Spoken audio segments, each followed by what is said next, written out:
But when I announced that I would be interviewing you in some Bigfoot communities, I had some people reacting, uh, and they didn't want me to interview you at first.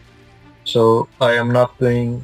These are not my thoughts. Like I said, I have huge respect for you, but there are some people who really opposed to your slaughter theory about the Peter's footages.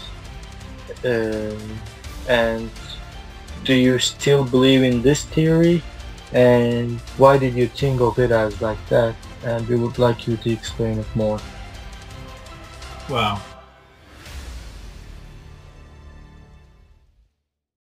Hi Davis, I will be your translator today. So we are going to want you to talk in like 1 or 2 minute spaces, so I can convey the message more properly. So I will start translating what he said now. First of all, I want to thank him for coming here and accepting our interview request. I have a huge respect for him and for benefits of his to the community. I will be asking questions to him from my own perspective and from the communities. yeah, okay, I understand. So this interview will be published on YouTube. We would want to have your accept just so it can be published, and after that please start with describe who you are, please.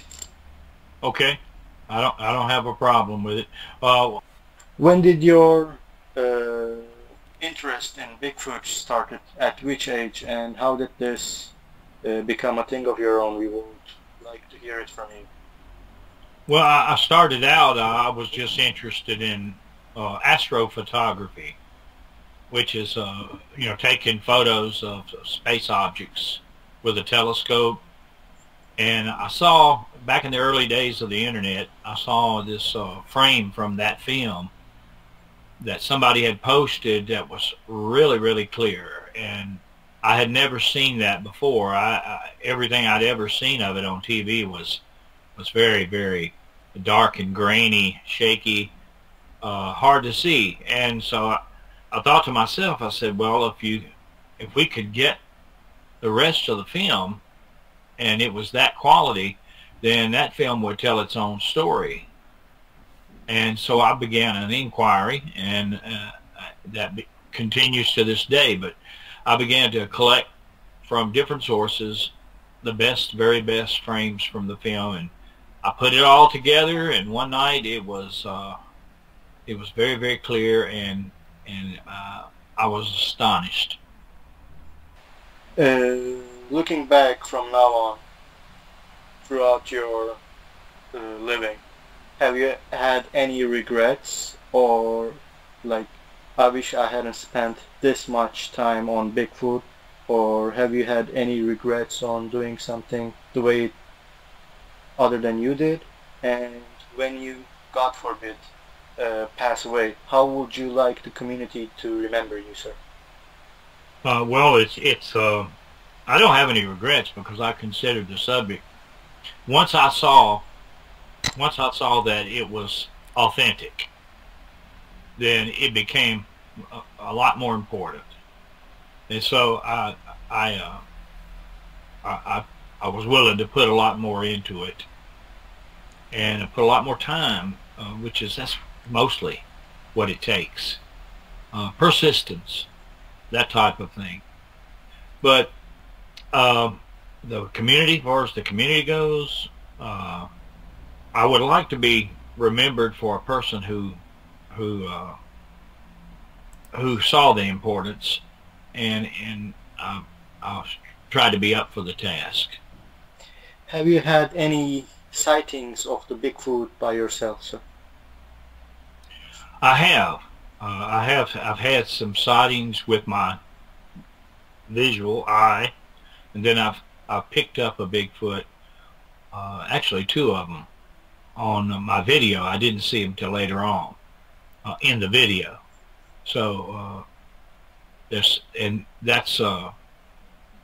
I saw one at Bluff Creek that I saw with my eye. How did you feel when you found out, sir? How did I feel? Well, I felt kind of in the instance of seeing one on your video later on. It was anticlimactic. I already knew by that time in my own mind that they existed, but I would have much rather have seen it with my eye than just picking it up later. The one that I saw with my eye, I didn't get a real good look at it because I had to get low and peer through brush to see it. I heard it first, then I saw it, but it quickly moved away.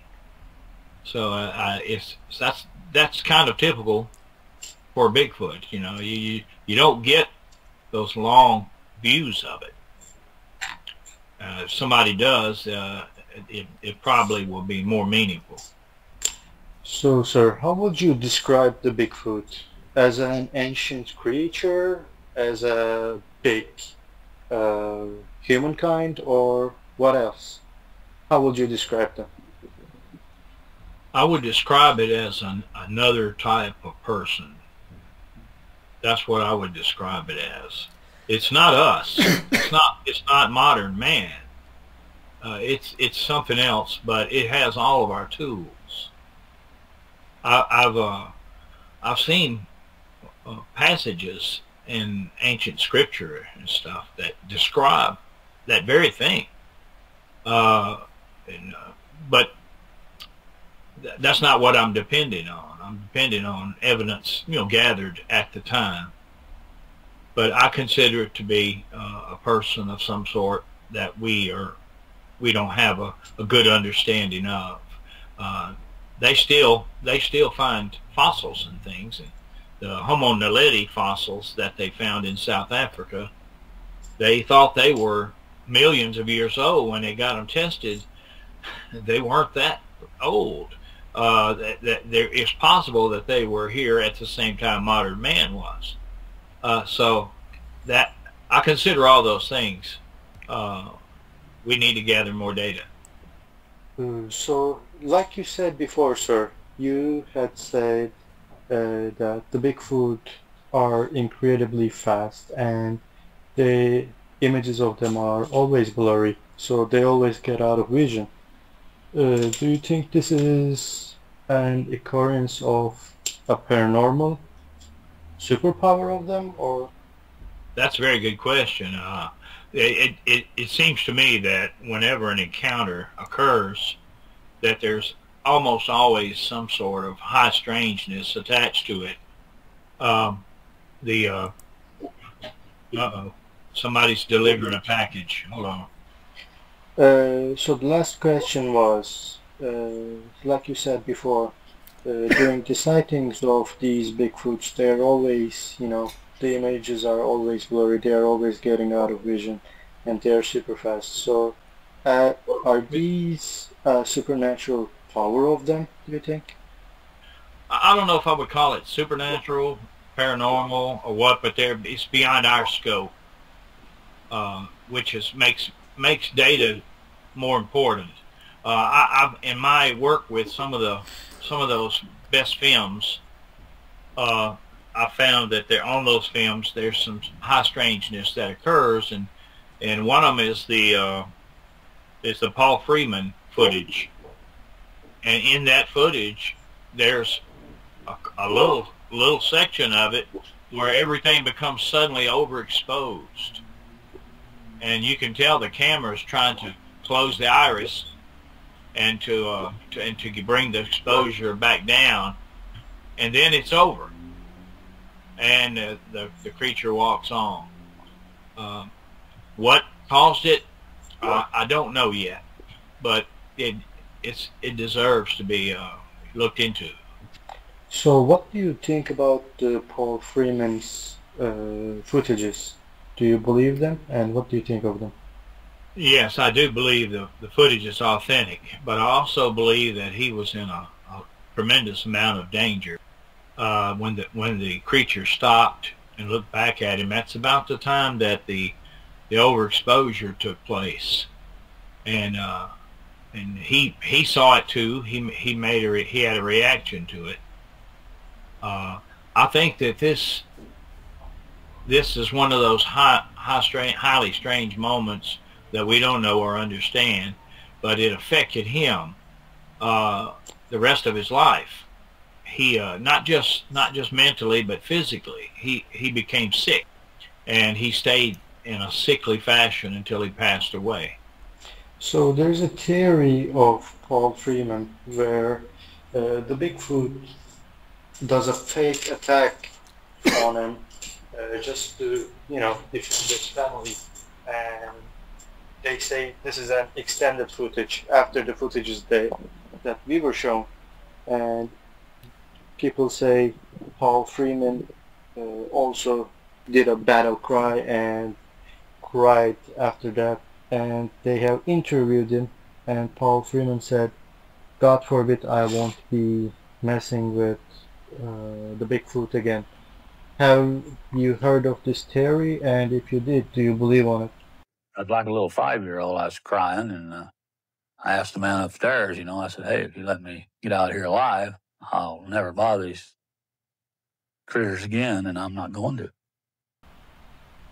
I have not heard that piece of tape, but I wouldn't doubt it. I don't doubt it. It's certainly possible. He was deeply affected by it. So in the course of his life, his health just spiraled downward, and he ended up, being a very sick man. I know that I heard his son say that when he tried to get out of there, that the Bigfoot followed him more than one, and he had to get down underneath this low-hanging limb near the ground and cover himself with leaves and stay there until he no longer heard them. So considering if that's true, then that certainly is traumatizing as well.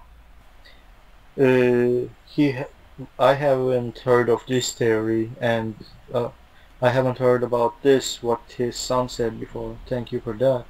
And do you believe the Bigfoot will be caught one day, just like, let's say, Komodo dragons? And these have been rejected by science before because there haven't been any findings of them. And maybe after being caught, do you think Bigfoots will be accepted as true creatures, and do you think it will be caught? I don't know that they should be accepted. The reason why is we don't know their origins.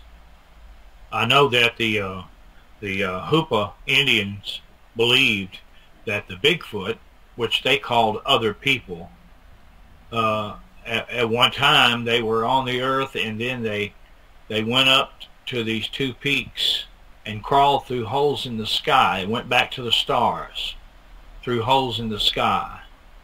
And I don't know whether that's analogy or what percent of it might be analogy, but it seems to point toward another source for the Bigfoot other than the ecological source. So if that's the case, then they're where they're not supposed to be. So they may be trying to get back to the stars through a hole in the sky, which I take that seriously, because the Hoopa take it seriously. That so seriously that they tried to form a human chain and block heavy equipment from coming in there. That's how sacred that area. They left from two peaks, and went back to the stars through holes in the sky. Sacred peaks. So if we as human beings know that Bigfoot exists, the government would also know that they exist, and Why do you reckon that they won't accept Bigfoots? Do you think this is connected to maybe tourism or maybe foresting companies?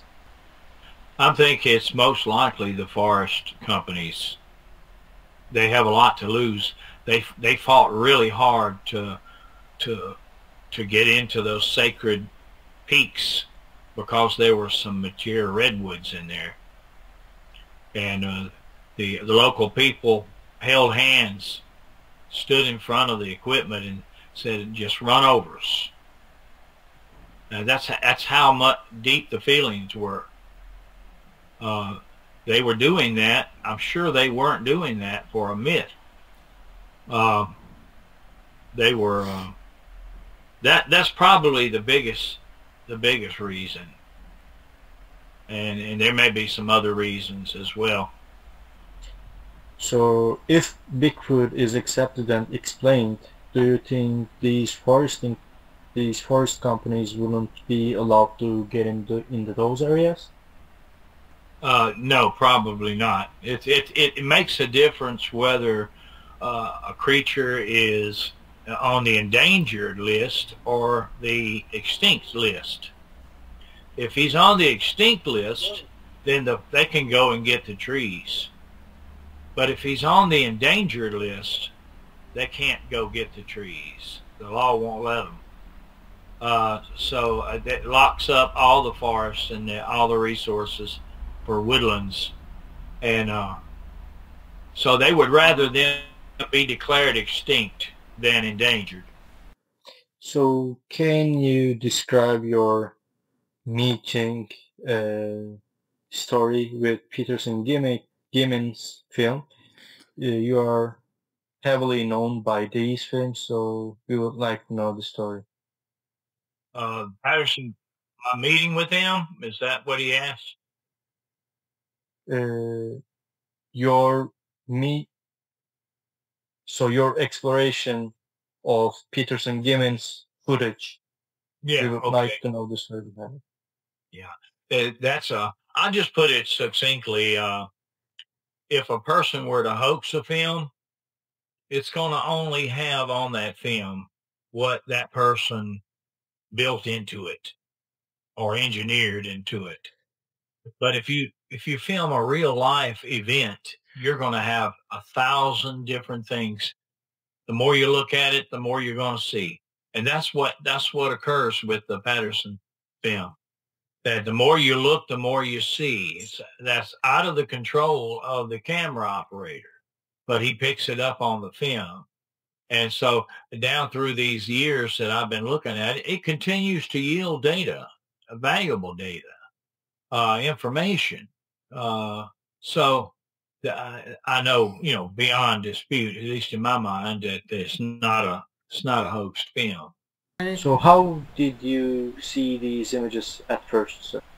Like I said, the first time I saw, well, actually, I had seen it as a child, way back when it was shown in theaters. They had a kind of an abbreviated version of it, but they showed between features. That's where I first laid eyes on it, but I didn't really pay that much attention until I had become trained in taking astrophotos, and I kind of understood what I was seeing. And this particular frame was so good, and it had been filtered to boost the contrast. And I said, well, I know something about that. Somebody that really knew photography did this. And you should not be able to get a good picture like that from a bad film. So somewhere there was a really good copy that produced that frame, and it's taken me a lot of effort, a lot of years, a lot of personal travel to acquire those frames. But I have some of the best there is, and it's anything but grainy and dark and shaky. That film is fantastic. So the original film is not what you see on TV, and it's not what you see also in the theaters, but way back when. Why, I don't know why they didn't show it in its original form, but they should have. So how can, this question came from the community, by the way. So how can people get access to the high definition and high quality footages of these Peter Gimlin's footages, just so they can work on it by themselves? Okay, well, I've been releasing them at kind of a one at a time over time, and if you go back to my latest videos on my channel on YouTube, you'll see that there's a link in the comments that you can get some of them in their full quality. They'll be in the form of a tagged image format, which is uncompressed, and I have them also in the form of photographic. I've got slides and other things. I was able to scan 4x5 transparencies that came off the original. So those things, I don't mind sharing them. I appreciate people who are interested enough to invest some time and look into it themselves. It's really what the film needs. Really, it needs people to look at it and make their own decisions if this will show or not. It may not show. Yes. Can't get it. Oh, let me just stick it up against some white paper. Hold on here. Sometimes that helps.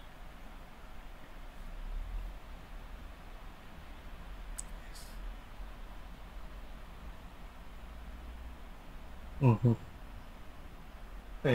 It's better than that. That camera won't. I've got a whole bunch of them. But I am almost 70 years old. I will be in a few months, and I've had them a long time, and I put just about everything I know into them to improve images.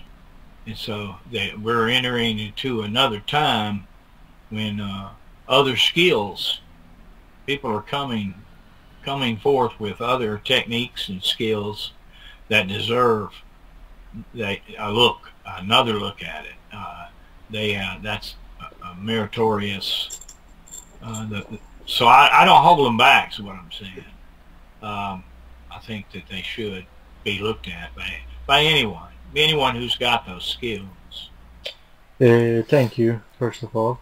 And these are not my thoughts exactly, just so you know. I have a huge respect for you. But when I announced that I would be interviewing you in some Bigfoot communities, I had some people reacting, and they didn't want me to interview you at first.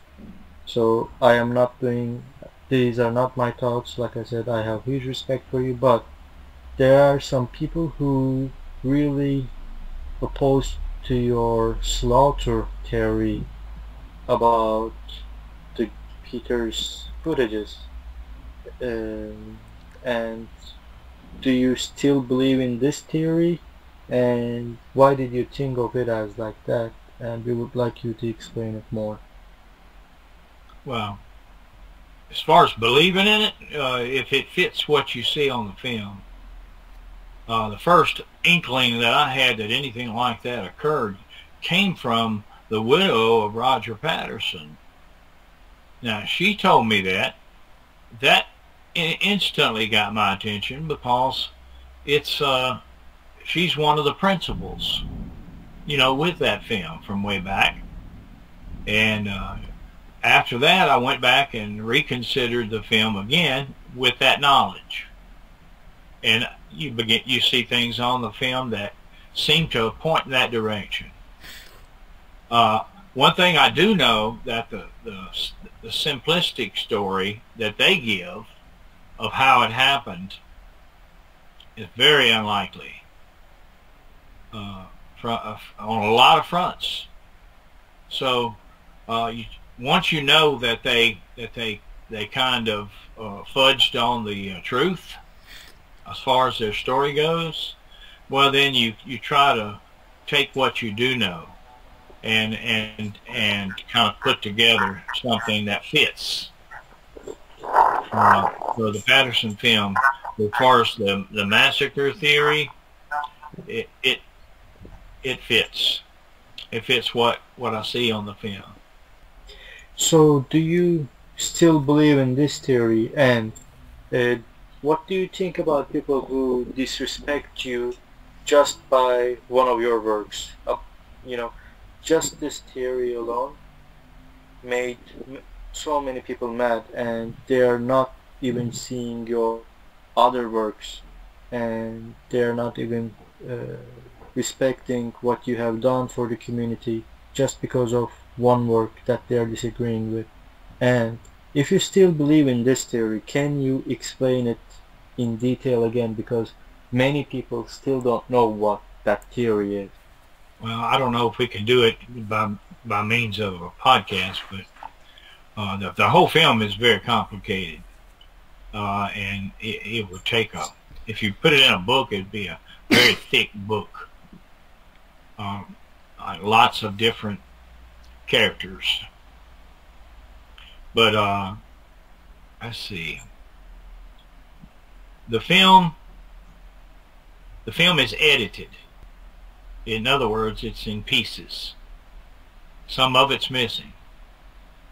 Don't know how much time, I don't know how much is missing. But I know I can look at the film and tell that it jumps from one time period to another time period. Because things changed. They could not have changed that dramatically. So I know that it's edited. And the question is now, why is it edited? That's one of the first questions that I asked about the film. Why is it edited? And a lot of people knew about it for many years. From the early days of the filming, they knew that it was edited and argued for that. But I tell you, people, it's not one of the kind of thing that people are going to be fair about, because they become sort of they fall in they're amorous about that film. So they develop heroes and ideas, and they don't.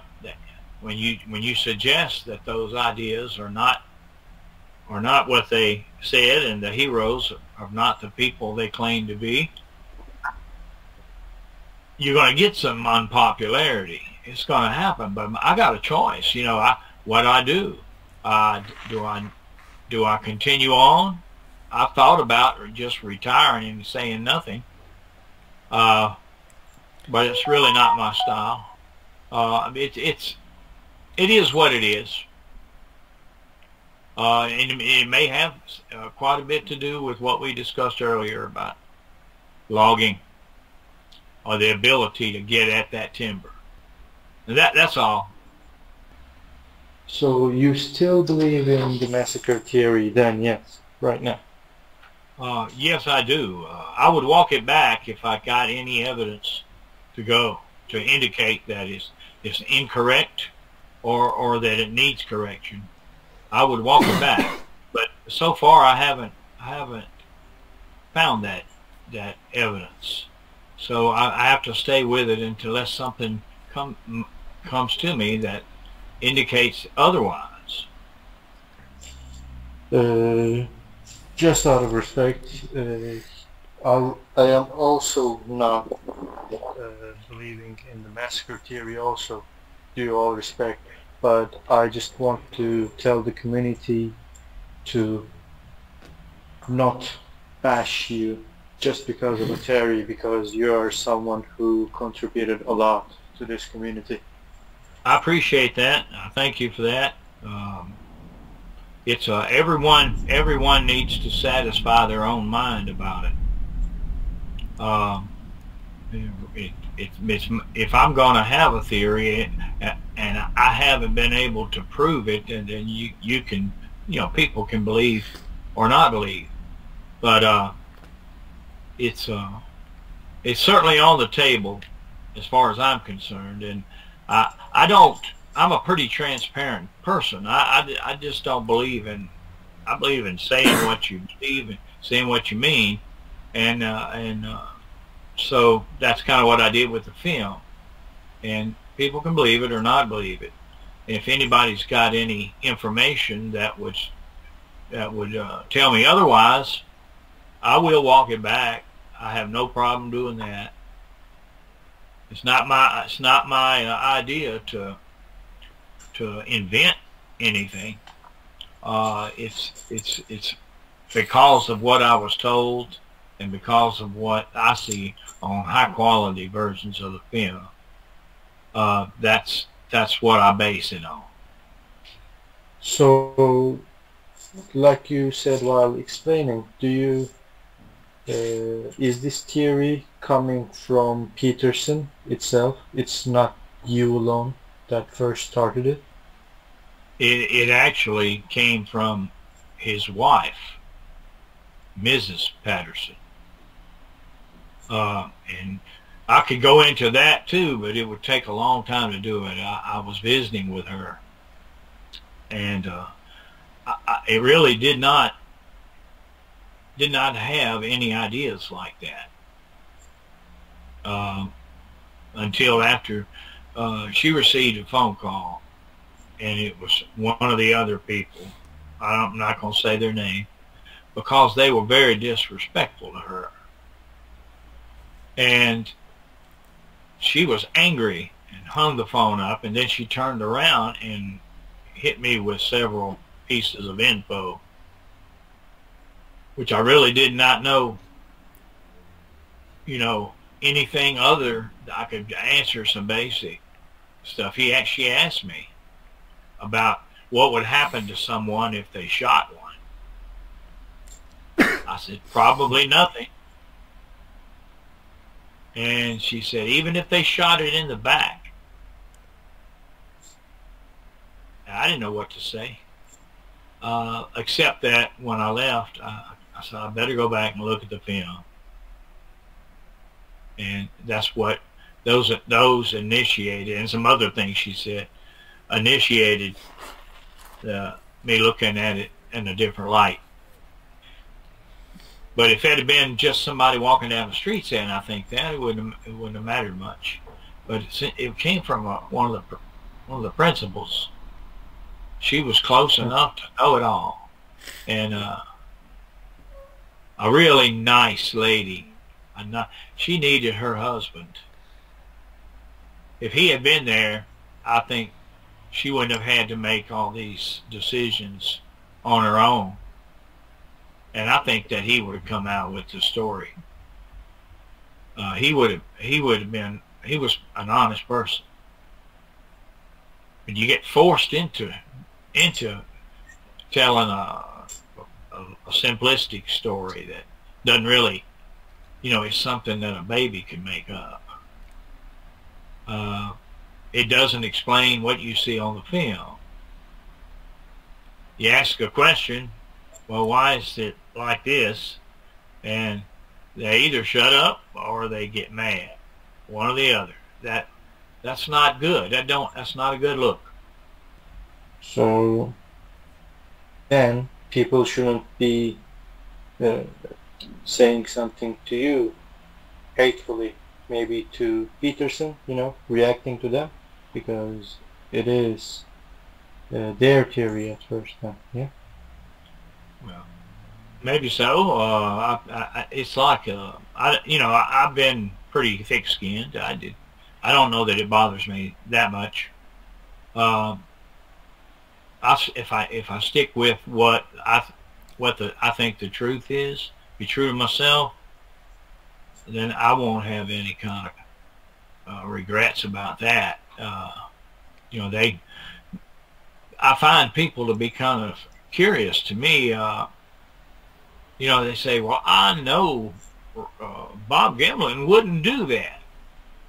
And they said, how long have you known Bob Gimlin? Oh, I just met him about 30 minutes ago over there in the other corner of the room. Nobody knows Bob Gimlin. Nobody even talked to Bob Gimlin for 30-something years. And you really don't know how he was 58 years ago. That's a huge. I mean, there's no way for anybody to say, I'm vouching. Don't vouch for people that you don't know. I mean, that's your parents teach you that. Well, anyways, that's all I have to say on that. So have you met with Bob beforehand, because you have contributed so much to the footages? Did he ever congratulated you or contact you in what sense? In any sense? I've got kind of a mixed bag on that. I've gotten congratulations from him, and then I've gotten threats from him. So neither one is. What did Rudyard Kipling say? He said, "Success and failure are both impostures." So I got my blinders on, and I look straight ahead, and that's where I go. Mm-hmm. So first of all, thank you for the answer, and we would like you to continue your way. Like you have explained, you are not seeing the left and right, just going straight. And because I'm not believing in the theory, I have a question that is stuck in my head.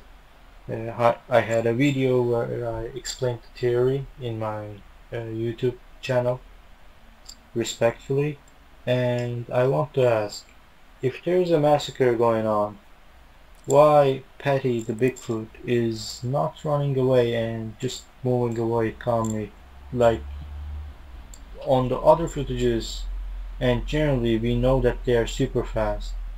Why wouldn't the Patty be running away fast or not attacking the people who are massacring them? That's something I've always asked myself. I've got some recent information that may point the way to a solution for that, but I haven't tested it, so I'll just go with that remains to be proven one way or another. That it is unusual behavior, but let me tell you, it's very unusual behavior for a Bigfoot to be out in broad daylight in front of two guys like that. That is not the way they behave. There was something extraordinary going on. So she chose not to enter the woods. She was right there at the first walk sequence. She was right there at the edge of the woods, and then there's a cut, and then the next walk sequence, she's upstream out in the open looking back at them. So she made the choice not to go into the woods. So that's something extraordinary. A Bigfoot would not even be out in broad daylight in front of two guys on horseback. So the very fact that she was even there indicates something extraordinary was going on. And then her not choosing to go find cover. Yeah, I agree with that. It's a question that has a lot of merit. So you said that there were some blood marks at the lake. And do you still believe in this? Because someone called Toads said that they had explained the footage and looked into it, and they said that they haven't seen any blood marks. Yeah. Well, I didn't. All I say is that they dug a hole, and the hole is full of red material. I traveled to Ohio to show the film to optical physicists, and the optical physicist was he he worked for the Navy, the United States Navy, and he was willing to go on video and say with certainty that it was full of red material. That's far. I took it as far as I could. I wasn't there, so I couldn't stick my finger in it. So, who did Bigfoot got shot by and why, depending on your theory? Well, like I said at the beginning of the interview, that the film is edited, so they don't even show Patterson and Gimlin in that film. Not with the creature. The creature is alone in the film and has no one even there other than the creature.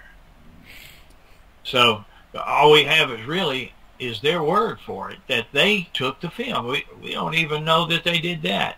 You can't see them taking it. That's what all they give you is 59 seconds, and you have to make the most of it. But it's with a view to ascertaining the truth, and that's all a person can do. And I think it's extremely important. And if we got to the whole truth, we would be shocked. Do you believe in another creature other than Bigfoot? Oh, you mean crypto type creatures at large? Exactly. Yeah, exactly. yeah. They're an untold number of them. For example, anything other than Bigfoot, the one you believe in most, which one would it be? Well, there's so many of them, and crypto just simply means hidden. It could be something that you've never even imagined, or it could be something that's gone extinct, and then you find out that it wasn't extinct, and that there were some individuals still around. So in either case, they're all crypto. The legend of the Thunderbird, I think that's quite a possibility. There's a group of people flying in an airplane above Alaska that a Thunderbird came right by them, and it was almost the size of a plane. All those people can't be delirious. They all saw it. So where's it hiding? Who knows? In the vast expanse up there in Alaska or the mountain ranges, or even in the deserts and stuff. They say they see them in Southwest, around the Mexican border, which they pick one up on film sometimes. I picked one up on a film of they were testing an explosion, and this huge bird flapping its wings just came up out of nowhere. I guess it came out of a cave, and made its way left to right and disappeared. And to be seen that clearly at 2 miles means that it had to be big, and it was pulling a lot of air. Touching here, touching down below, just really pulling a lot of air. So that, to me, that could very well have been fit the description of what a Thunderbird is. And the list goes, on and on. It's almost too long to even enumerate. I believe that there's plenty to do for a person if he wants to try to rediscover or discover a cryptid. Have you had any researches done on lake creatures like Loch Ness? I know some who've been to Loch Ness. I don't think they conclusively found anything. They recently in Loch Ness found a camera that had been floating for over 50 years. And they played the tape and there was nothing on it.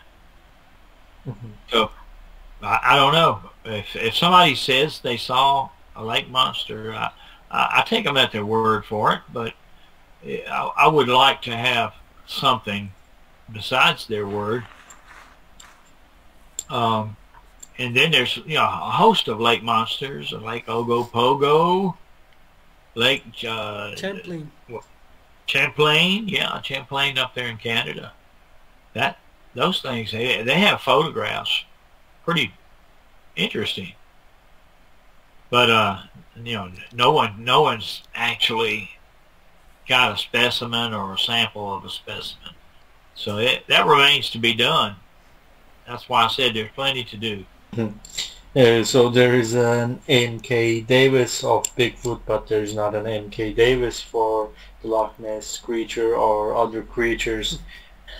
It's my suggestion to you that if you had applied your great skills into those areas, you would be very beneficial for those areas as well, because your skills and techniques are needed on those categories as well.